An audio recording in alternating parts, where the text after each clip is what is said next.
Hey, it's Steven with Jacksonville Real Estate News here, giving you an unbiased information source for real estate news in Northeast Florida. So give me a like, subscribe, follow down below for this great information you're about to get. Today, we are going to talk about how to save 30 to 40% of your wealth. Yeah, that's a big number. Like, subscribe, comment below. Let me know your thoughts on all of this great topic.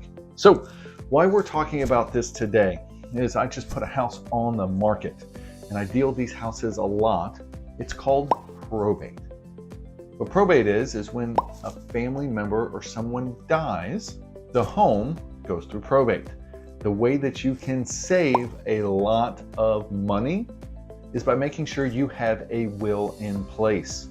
That you have a will in place and that asset or any of the other assets that you have are outlined in that will.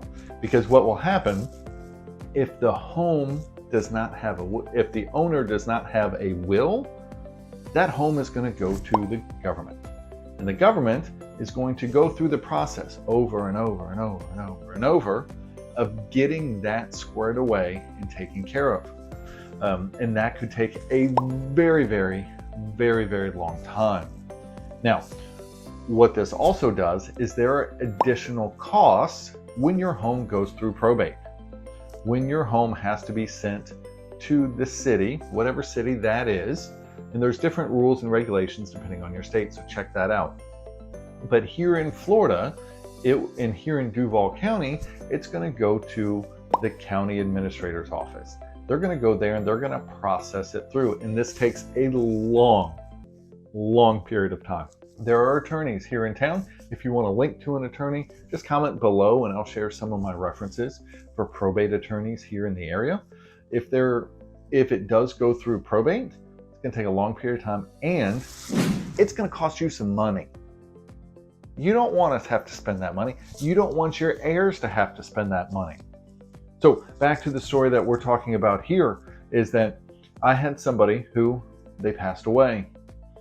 It was a family member who had passed away and the property got left to the children, but it wasn't in the will. So they took a long period of time. Now, if we really want to get into it, this property has been in probate for going on 5 years. Yeah, that's right. 5 years it's been going through probate. It's bounced from one person to another, next of kin, a next relative, etc., etc., etc. It has taken an enormous amount of time. And during this time period, more people have died, more people have lost out on the money that they would have gotten from selling the property. The big thing to do if you want to save your family from headache, if you want to save some of your hard-earned money through the asset that you have bought in a house, put your home in a will. Get it in there because you will lose 30 to 40% of that value if you let it go through probate. Hopefully this tip was informational and helpful for you. Once again, if you got any comments, put them down below. I'll respond to them as soon as we can. And remember, like, subscribe, and follow. If you have any questions about probate, I'm here to help. Have a great day.